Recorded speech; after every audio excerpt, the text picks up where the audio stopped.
This is Lee Dort, and I'm down to dunk. This is Lee Dort, and I'm down to Dort. I'm Josh Giddey, and I'm down to dunk.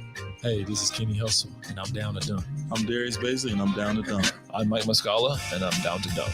This is Poku, and I'm down to dunk. I love cereal. Captain Crunch, Cinnamon Toast Crunch, Cracklin' Oat Bran. Oh, I can have these. I'm going to share with my team, but I'm going to hog most of them. Welcome to Down to Dunk. I'm your host, Andrew Schlecht. We're part of the Athletic Podcast Network. With me, not as always, never really, on Sundays, is Michele Bear. Michele, what's up? All good here. I mean, we used to record on Sunday from time to time in the past, but never live. It's been a while. Yeah, never live. That's true. We used to record and then drop it later, but we got to do it live. It's just so much better live. You guys can join us and throw in some comments. Let us know about the dumb things that we're saying as we're saying them. So it's great. And it's a good reminder for those that are just listening to the podcast to subscribe to our YouTube channel. Go to youtube.com, search Down to Dunk, hit subscribe. You can hit the little bell. It'll let you guys know when we go live. And then you can join us. We can have a good time. So be sure to do that. Michele, last night, the Thunder played another really great tank game, man. I'll tell you. Awesome. I was riding high after that one. Joe Masato was actually giggling at me a little bit afterwards about how happy I was. But it was You great. were very serious, though, during the telecast. They showed you, like, a couple of times. You were very composed. So Is that right? Oh, no. Yes.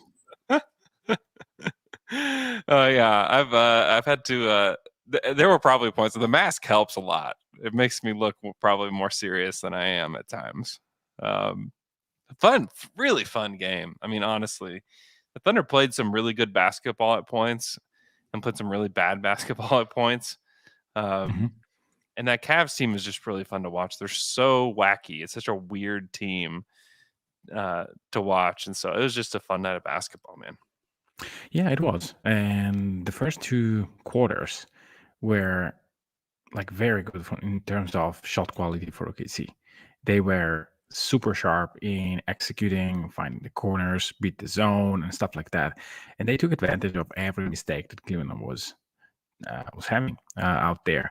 And then the second half, well, Cleveland showed why they are so good at defense, why Mobley can be such an important piece of a very good defense, and OKC stopped executing at a very high level, and that helped the tanking quite a bit. But there are games like this. You learn a lot on your team. Like, you learn that when they'll have shooting around, everything will be easier. But they still have they still need to execute at a very high level. And if they execute very, very well, then they may be dangerous already on any given night. Yeah, without a doubt. I felt a little bit like some of the stuff they were doing in the first half was a little unsustainable as far as like the scoring stuff goes. So when they were up by like 12 to 15, I was like, it just didn't, there's nothing about it that really felt real to me. So I was curious to see how Cleveland would respond, because Cleveland's been good all year. Yeah. And it's been like, they do things that are sustainably good, is that they just have a bigger, longer team than anybody else. Like, that's honestly what's so different about them. And the fact that Jared Allen and Evan Mobley can move their feet really well, it just makes all the difference. Like, it makes like, that's how you do it. Most teams can't do this. Like, the Thunder can't do this. One, they don't really have any 7-footers. Two, teams just don't do this because guys can't move their feet. And even Markkanen's not great. Like, Dort really had if Dort just continued to drive on Markkanen, he was going to get what he wanted. But they have put him in, like, JB Bickerstaff, like, give him credit, because he's found places to kind of hide him on the defensive end, to where he's not like a huge liability.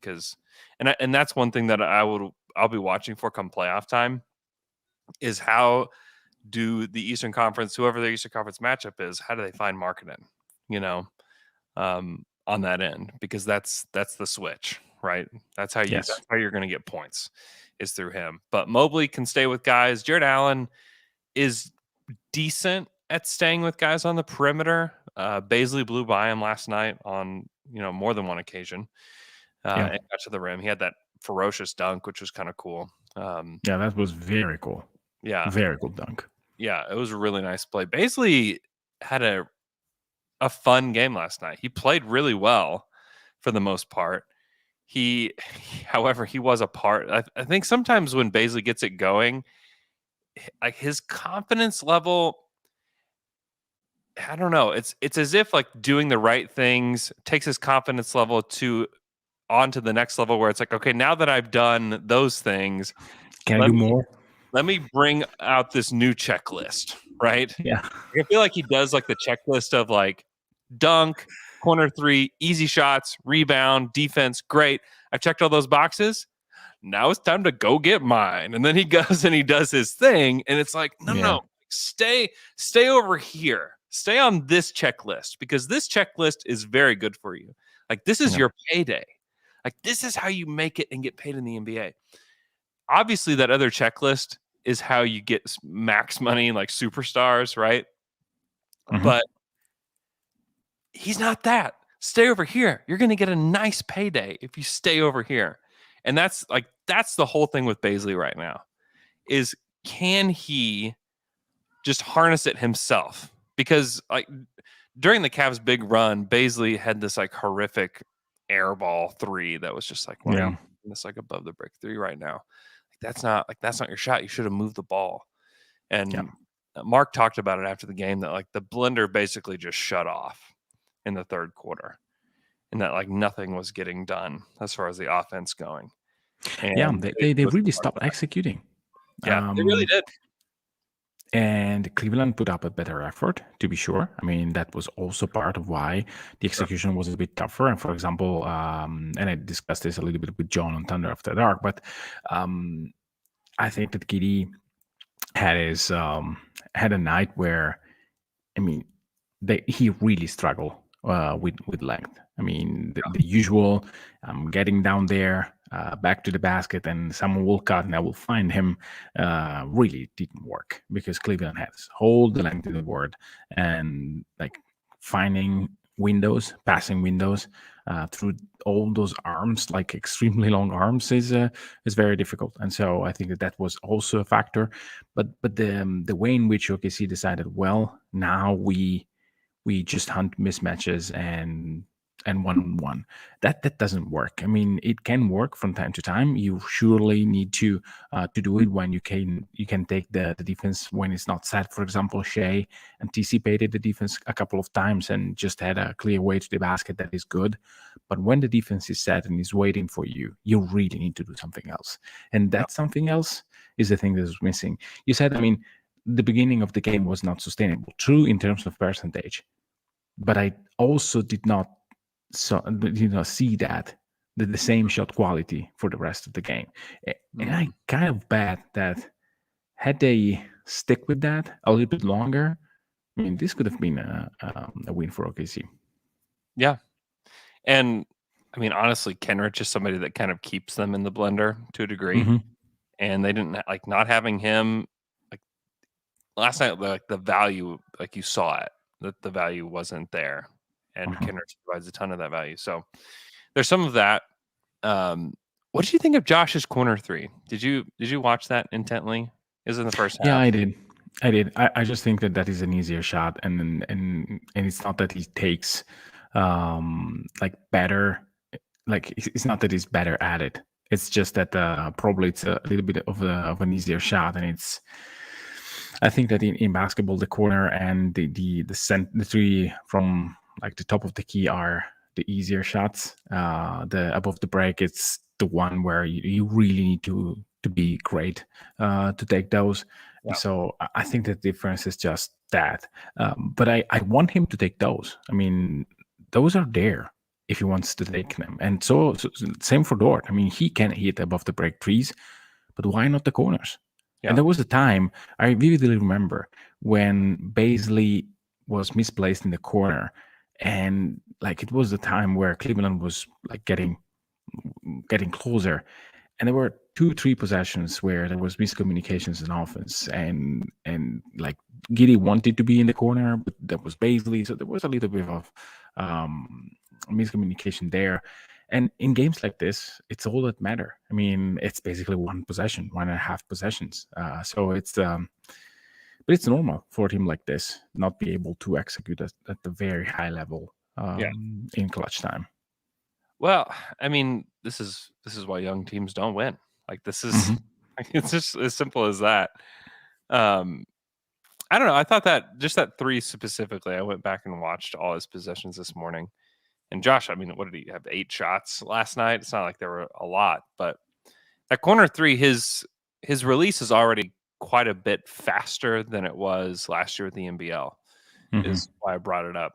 Just because it looked good, it looked natural. There was like zero hesitation. There was zero thought into it. Like he was just in the game. And the game came right to his fingertips and he just let it fly. And I thought that was really important. It's just really important for me like to see that there's no hesitation. There's no like catching jab step, because like Markkanen, like he could have caught it and just flown by Markkanen and probably gotten to the rim, you know. The fact that he's willing to take that corner 3 without hesitation, I think that's a really good thing. I was just excited to see that.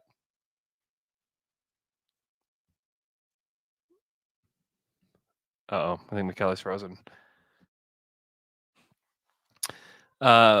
So the rest of the game I thought was pretty brutal for the Thunder. Ultimately, it's the best thing for them. It's the best thing for this team to lose a game like that to Cleveland. I didn't realize that like this was like the last game of a 6-game road trip for the Cavaliers. Yeah. Which, like, man, it made it even more impressive watching them, because they were giving it their all night. Yes. And to do that second night of a back-to-back, last game of a 6-game road trip, that's a schedule loss. I don't care who you're playing. Especially if you're playing the try-hard Oklahoma City Thunder, it's a schedule loss. And it looked like that for, again, 15, 20 minutes. I mean, and the thing that makes the performance of Cleveland even more impressive is that for the first 4 or 5 minutes of the third quarter, like OKC was improving the margin. Like they were getting better. They went to plus 18, I think. And there was the moment where Muscala was hitting, everyone was hitting threes, and they stuck with it. They said, okay, like do your thing. And then and then Garland took control of the game. It was quite a performance for Garland. He played a lot. And Bickerstaff made another very good move. He decided to start the fourth quarter with him on the court. Yeah. Like that was a move that said, okay, he really wants it.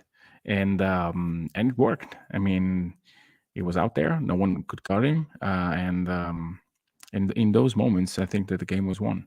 Yeah, it was that. And then they stopped playing Lamar Stevens and Isaac Okoro and let Dylan Windler play. And that helped them a lot too, because it opened up space for them. And with their big lineup, I know Markkanen can shoot it. That's great. But they needed another shooter out there. And Stevens is a nice try hard wing, but Shea was kind of having his way with him all night. Yeah, and so from the first possession, Stevens was so frustrated that Shea got him in the air and got that foul. He was running across the court, just like dropping F-bombs like crazy. He was so mad that he got that call was on him. It's funny. And then another one happened later in the game where Shea got the 3 free throws, and Bickerstaff was so mad and Bickerstaff was right, because the motion, Shea got him in the air and then Shea kind of got around him and did that weird shooting motion to get the foul. Well, that's supposed to be taken out of the game. Like that's not supposed to be a part of this game anymore. And he was so funny, just arguing with the officials. He's one of the more animated coaches out there. He and Mark actually like put on a show out there with the way they talk to officials. It's actually pretty funny. It was also very weird, the officiating. I mean, for the first 2 quarters, they were allowing any contact, like just everything. You could almost murder a guy, and that would have been fine. And then they changed. It was like quite evident to me that they corrected a bit, and players took, I think, 5 to 6 minutes to adjust, and then it was fine anyway. It was not like from either side. It was just contact everywhere on both sides, and then they tighten up a little bit. Yeah. It was, and there was a lot of arguing with the officials as everything kind of played out. Shea's passing last night during really the first half was like really on point too. Yes, I was quite impressed with on the playmaking side from Shea. He was finding the corners, he was finding the roller, and again, this is not the finished product team. And if you add like a legit threat, either as a roller or as a shooter, the fact that you have Giddey and Shea, they are both going to be able to find those guys is such a big deal. And the fact that, and kind of why I pointed out Giddey taking that corner three, like it's important because that's going to be the corner that's open. Yeah. Whenever they eventually get somebody else that can shoot it.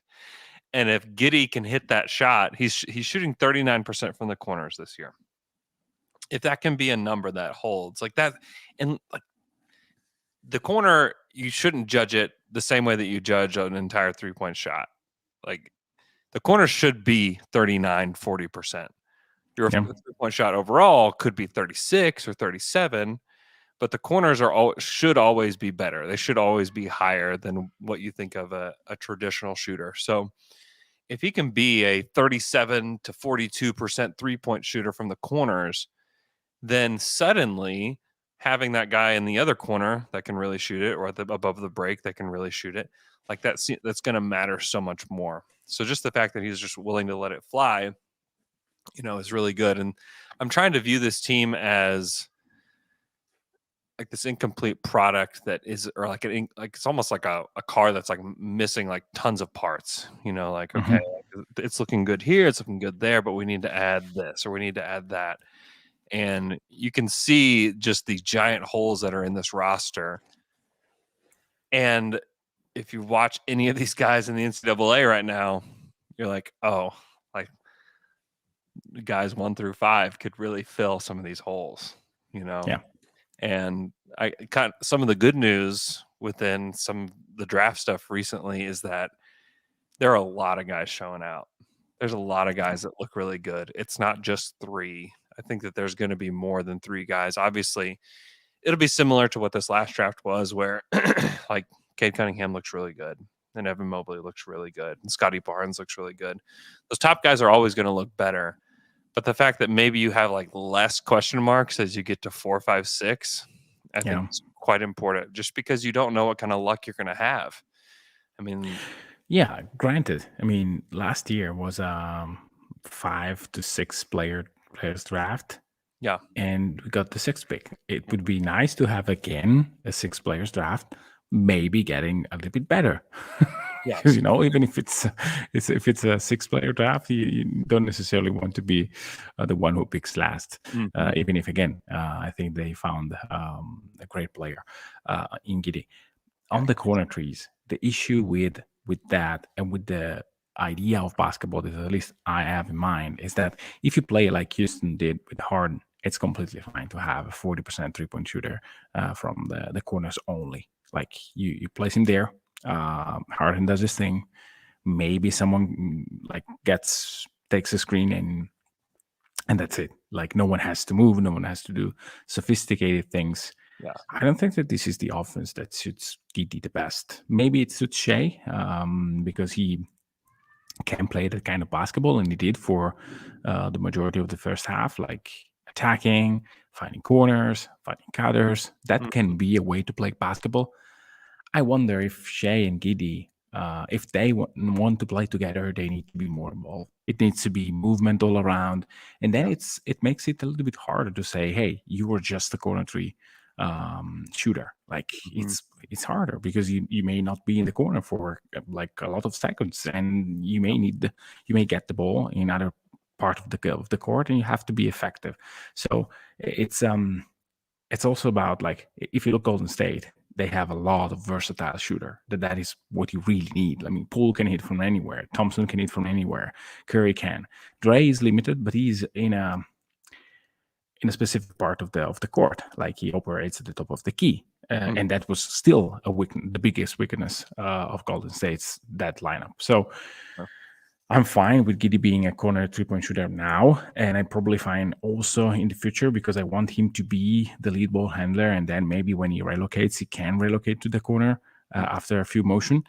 But then the question is, what can Shea do in that setting? And that is still to be decided. I know that he can do a lot of stuff. He's a better shooter than probably anyone else with the feet set, maybe with the exception of Muscala and Ty Jerome. You just have to create opportunities, and that I think it's could be the focal point of this summer. Like, just find a way to have Giddey and Shea orchestrating an offense together, and not, hey, when Shea is on the ball, we do pick and roll, then it tries to get to the basket. If not, corner. There's just so many paths they can take, and watching Cleveland last night kind of shows you that. I don't think Cleveland set out trying to build this team. Like, they weren't like, hey, we're going to build this giant team and, have this kind of small point guard to kind of lead everything, but everybody else is going to be giant. Like, no, like, they were opportunistic with trades. They were opportunistic with the signing of Markkanen, and then they just drafted 2 guys in the top 5. They drafted Garland at 5. They drafted Mobley at 3, and suddenly they're a team that looks pretty good. I mean, even after last year, you have Sexton and Garland, and you still win 20 games or whatever they won. And it's like, oh boy, like, they're so far away. Well, turns out just adding Evan Mobley and shifting a couple things around changed everything. And the same could be said for the Thunder. And the Thunder already have more pieces than Cleveland did. And, more pieces that I would feel confident in with Shea and with Giddey. And, they have to figure out what they're going to do with Sexton, and does he fit, and do they re-sign him? Do they sign and trade him? Like, whatever. Like, that's another just asset that they have, which is nice to have for them. But the Thunder are on a similar schedule, but you have to remember where they're at. Like, they're in the middle of year 2. In the middle of year 2, for them, they were just on the verge of selecting Isaac Okoro, in the draft, which is a guy that I really liked in the draft. I still believe in him to an extent. He did not play well against Oklahoma City last night, and had actually some moments that I was, like, pretty concerned about, like, decision making and stuff like that with him. He just wasn't very good. But you might miss. Like, they missed. Yeah, but even that, like, they've missed, and they still are making it work. They still made it work. And you hit but 2 out of 3 years, and you're still okay. But would you, like, I was looking right now at the 2020 draft. Like, it's not that they screw up. It's that after him, there was nobody. That was a bad draft. like, can I read it? Like, I'll read the names after him. Number 7, Killian Hayes. Number 6, Okongwu. Okay, but I get why they don't. It's not there.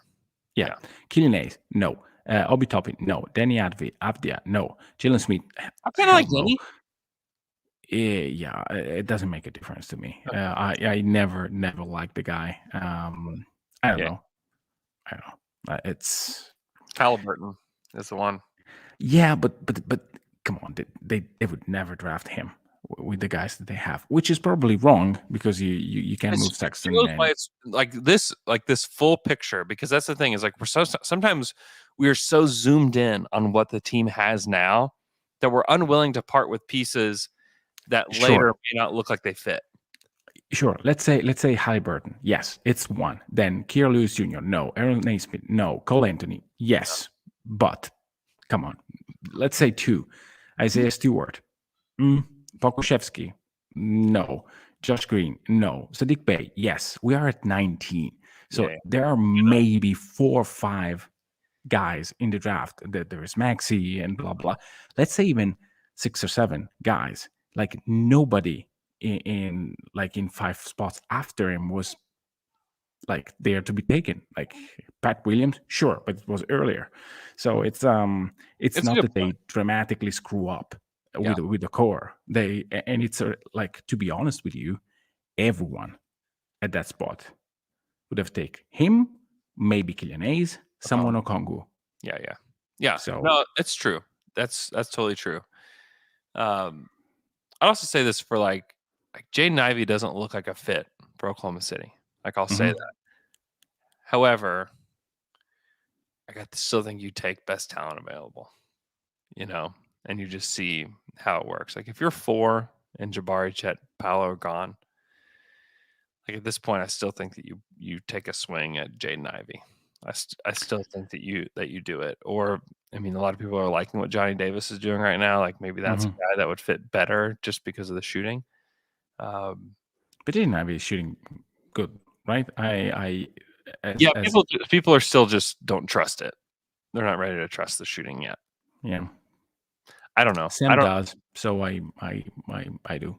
True. Yeah.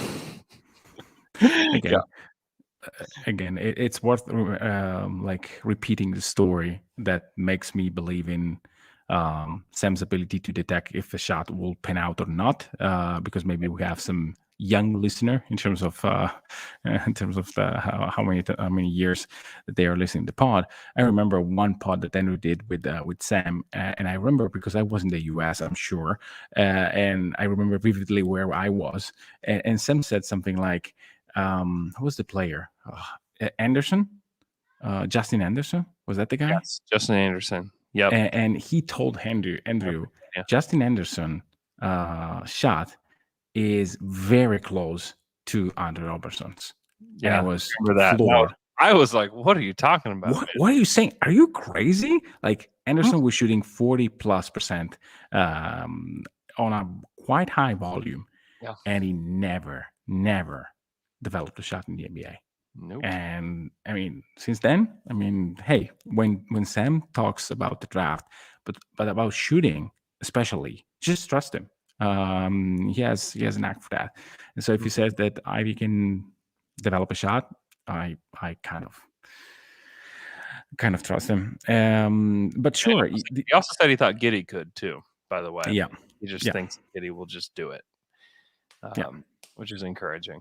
And Yes. also, like we've seen so far this season, that it's just falling. And he, I asked him about it again last night, and he remains extremely confident in his shooting, regardless of if it goes in or not. He's just like, I'm just feel confident in it. Yeah, and he's unfazed by anything that happens. So he can have like a high turnover game, and it's not that the next game he passes the ball less or lowers the difficulties of the passes. He's just, hey, yeah, they got me. Okay, I'll do better. For a 19-year-old, mentally, he is extremely strong, which is like such a good sign, because sometimes guys don't come in and feel that way naturally, and it takes them some time. Like I'll say, like, and I can't say that I know that Trey Man isn't as strong as Josh is mentally. He just is different. Like he's built differently, mentally than he is, and the Thunder are having to build him up a little bit differently than they are Josh, because I feel like they can just let Josh go, and I feel like some of like the reel him in, put him back out there, reel him in, put him back out there with Trey is some of it is a mental game, as much as it is a like a basketball, like pure basketball. I feel like the same with Poku. I feel like the same stuff is with Poku, because Poku doesn't have that same mentality. You'll see Poku kind of pouting out there a little bit. Sometimes he's not playing well. And I feel like some of like the benching and even sending him to the G League, like some of it is like psychological stuff. Yeah. And Poku was with the team last night, but he was inactive. He wasn't dressed.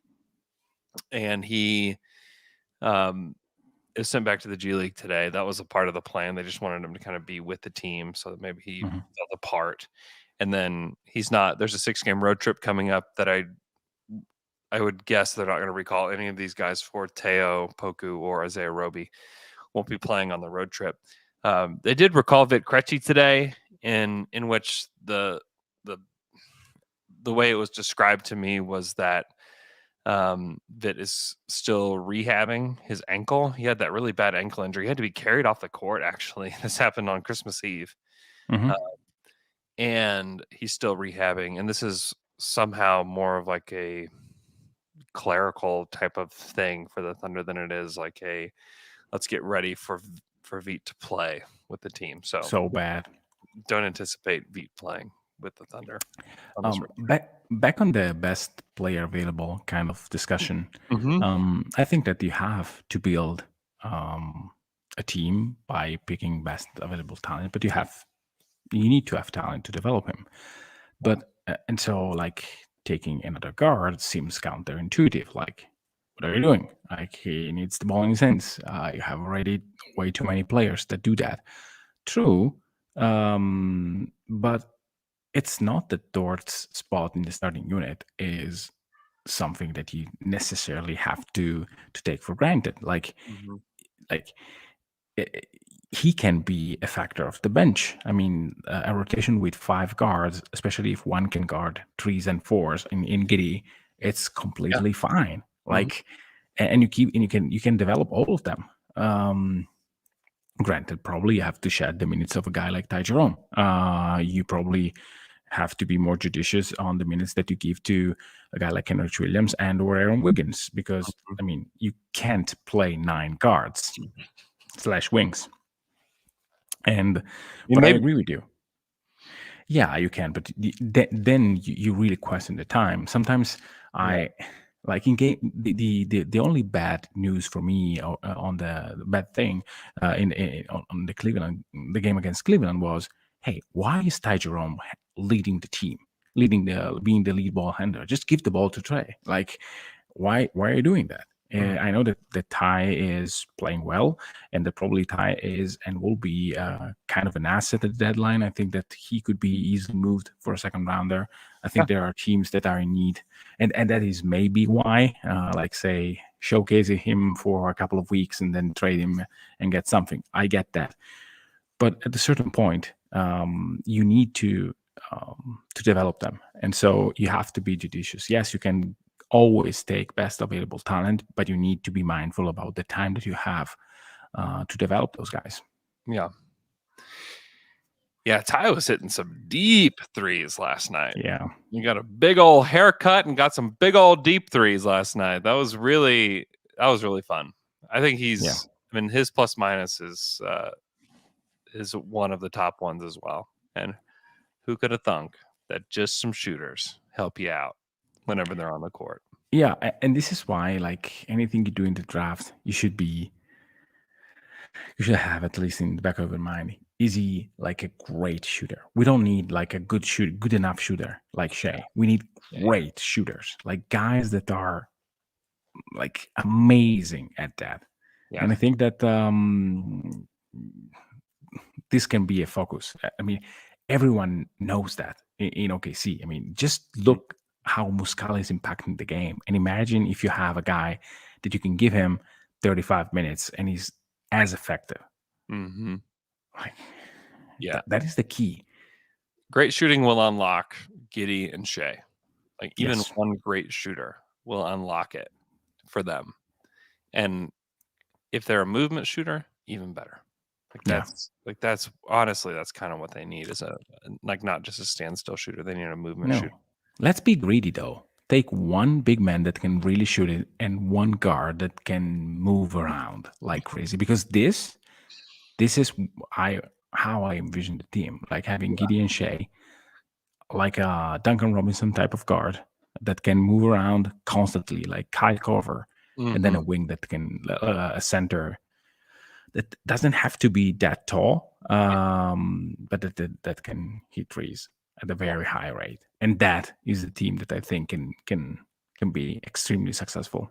Yeah, that's why Jabari Smith is so intriguing. Because he can just really knock down shots. And Boncaro, to a degree, is like really intriguing too. Just his ability to score, his ability to grab and go.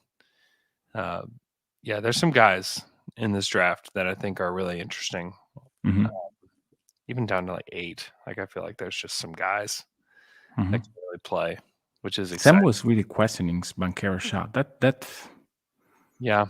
made me wonder. Like, I need to, again, as per every year, I don't start until the season is over because I want to focus on the NBA. And I don't have time.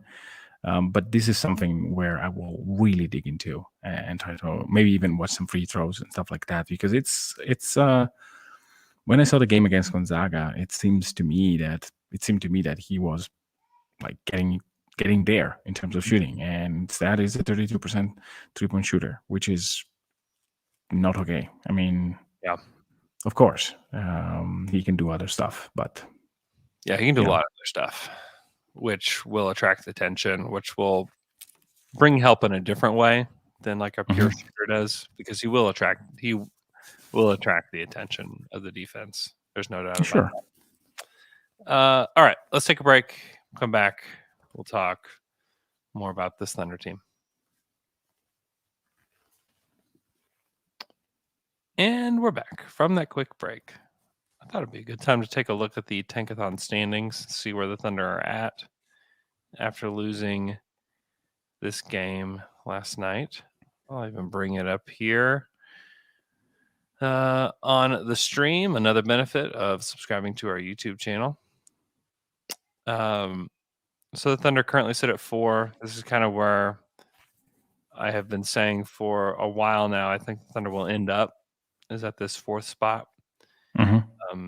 Indiana, however, super duper sucks. They've won 1 game in their last 10 games. That's crazy. Really bad. Can I make a brief comment on this? Yeah. Like, how many guys, like smart NBA people, if you let them pick between Billy Donovan and Carlisle, how many picks Billy? Not very many. I mean, not many. And I was going back the other day in my mind saying, hey, Dennis Schroeder's like incredible season was under Billy Donovan. Yep. Billy Donovan somehow got Chris Paul to buy in, and with some like mistake during the playoffs, he kind of coached a great regular season with that team. He had just to he was the last coach, probably not the last one, because in Houston Westbrook was good, but he was good, a good coach for us. He coached that great OKC team and lost to Golden State just because Klay Thompson went nuts. Yep. Nuts in the most nuts way that you can think of. So is Billy Donovan an underrated coach? I kind of think so. Like 100%. Chicago is good at defense. That is incredible. And they have been good at defense since he's been there. Exactly. Like with Vucevic. Yeah, with Vuce. Like it is not a coincidence that they have been a top 10-ish defense since he's been there every year. But every team that he's coached is top 12 or more, I think. Yeah, it's true. And I mean, I think a lot of like the nitpicking that we had with Billy in hindsight, like, could have been directed toward a certain point guard or a certain team construction. Because Billy even took those, like, did some good stuff with those teams, and ultimately they were just very flawed in the end and couldn't get the job done. But it kind of Ferguson is out of the league, like, and he played okay. Like Eustace out of the league. Crazy. Yeah. Well, and you just in like, hindsight's 2020, but you just wonder, what if they would have brought Billy in a year or two earlier than they did, and would have let Scotty go and given Billy some more time with those guys. I think it would have been a really good thing. I think that maybe the history of the Thunder is a little bit different, but I don't want to talk about that now. Let's talk about Tankathon. Sorry. That's okay. No, Billy deserves a lot of credit, and even Sam Presti deserves a lot of credit for bringing Billy to the NBA. Yes. Although like the Magic tried to, and then like he had to go, and then he went back, and then Sam gets credit for round. Well, he was successful. The other just tried. True. So the Thunder sit at 4th. Indy is scary. to me because they've been so bad. They got their guards back now. Maybe they can get things going. Although Miles Turner has some sort of foot injury. I don't know if that's a trade me foot injury or if that's just a real foot injury. Yeah. But however, he won't be playing in tomorrow's game for Indy, which is a little scary. But we'll see. We'll see what happens with them. I still hold firm to the thought that the Thunder do not want to fall below this spot in the reverse standings. That it will be. I mean, Orlando is just straight up bad. Detroit's won half their games recently and continues to win games. So, but they will trade Grant and they will. But Grant's not playing. I know, but this is situational. Maybe they're getting Kelly Olynyk back. Yeah, well, that may help. I'm just saying, like, they're going to be feisty like OKC. They're not good. They're not good. Frisky, like Lo said. Yeah, they're frisky. Yeah, they're that. Houston's not good. Houston super sucks, especially since they got their young guys back. If they were able to keep all their young guys at bay and play all their vets on their team, they would surpass OKC pretty quickly, I think. But you put Şengün and Green and those guys out there, you're going to lose games. Just like with the Thunder. Like, this isn't a shot at. That's not a shot at them. Like, don't take it. No. Like, if the Thunder played just their young guys only, they would lose all the games. So don't take that as like me taking a shot at those guys. It's just that's the way that the league works. I mean, look at Orlando, Detroit, Houston, OKC. Why are they at the bottom? Why are those the bottom 4 teams? They're all young, all of them. Why is Sacramento staying around 8? Like, why have they been around 8 for the last, 16 years? Well, it's because they're not quite young enough. San Antonio, they're probably not quite young enough. Minnesota is not young enough anymore. Like, this is almost like an indicator of age more than it is anything else. This 6 to 11 teams. It's just that's the way that it happens. Once your team starts, the core of your team starts to get older, you get pulled to the middle. That's what happens. And so, the Thunder, the odds still aren't wonderful there, but you give yourself a chance. You take a little spin here, they fall to 7. This happens to me every time that I take a little spin. Great, that is awesome, Andrew. Question for you: if you're Houston, are you interested in trading for Ben Simmons at all? Well, the problem is, like, what does Philly want that Houston has? Don't bother. I mean, you can put in another team that gives better things to. Yeah, to Philly. I would say no. Like, they had a chance before. Yeah, but it was not. It was for Harden. That is different. Yeah, I don't think that the the price could be lower, and what they got is what you should get for Harden. Yeah. But now it's not for Harden. Would you like? I think that a player like that in Houston is a big city, so maybe he's amenable to play there. Maybe you have already a center that can shoot the basketball in Şengün. He doesn't play good defense right now, but I wonder, like, you have a gunner as a lead guard. It's not that if you trade for him, you dramatically improve, especially if you give away Woods and Gordon and guys like that. Mm-hmm. I don't think it's bad.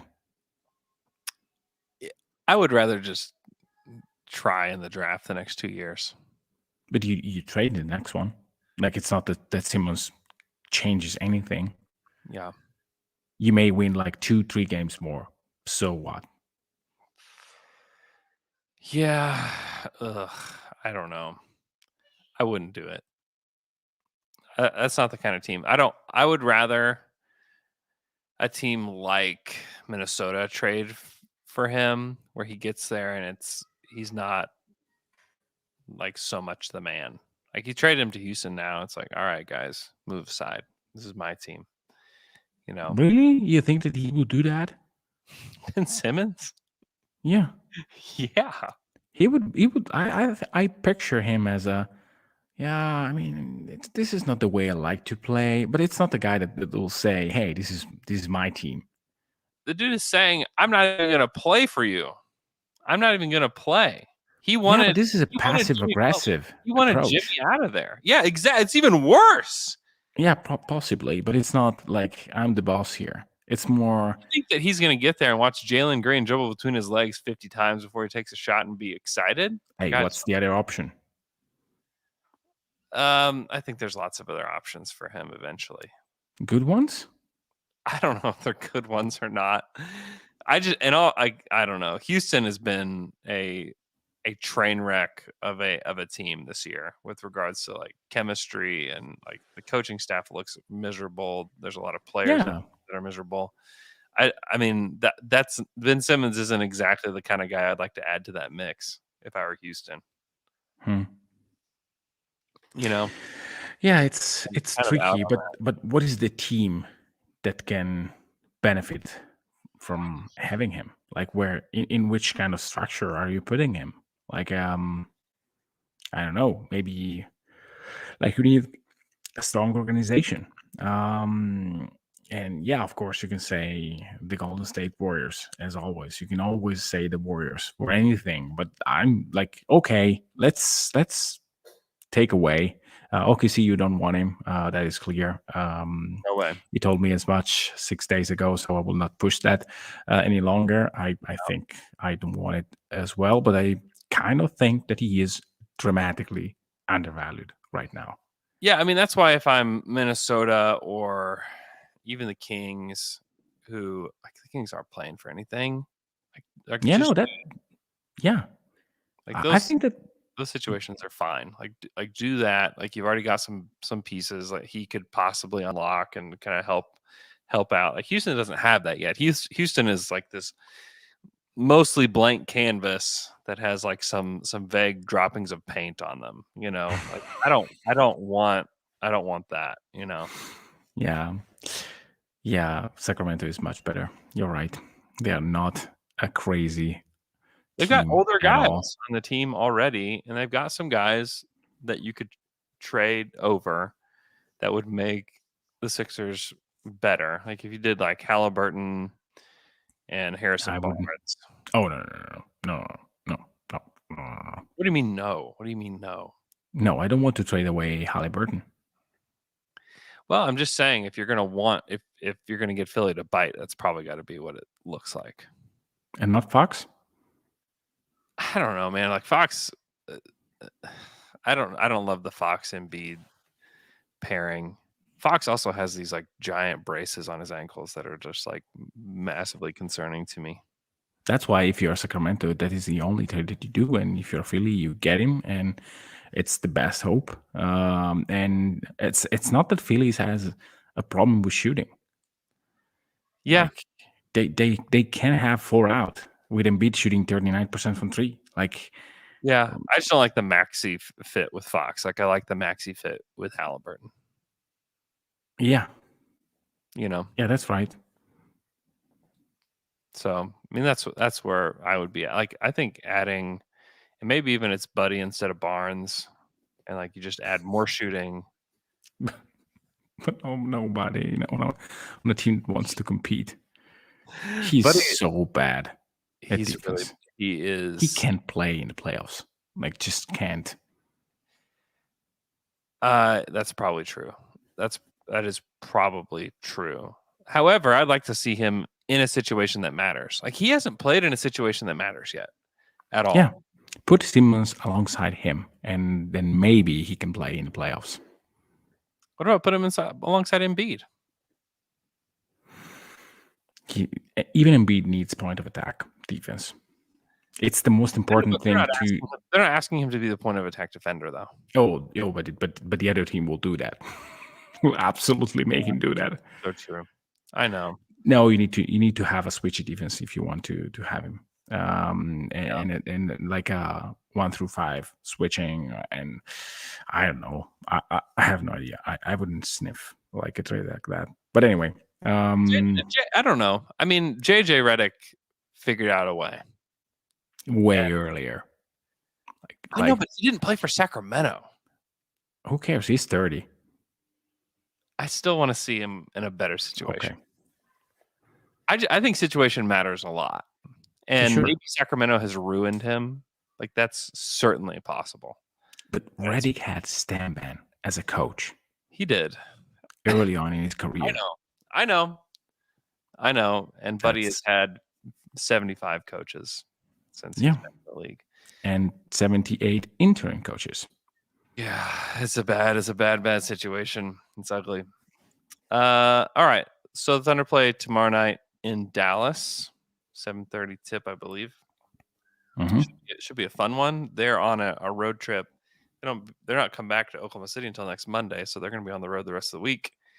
So it should be quite interesting to see how this road trip goes for the Thunder.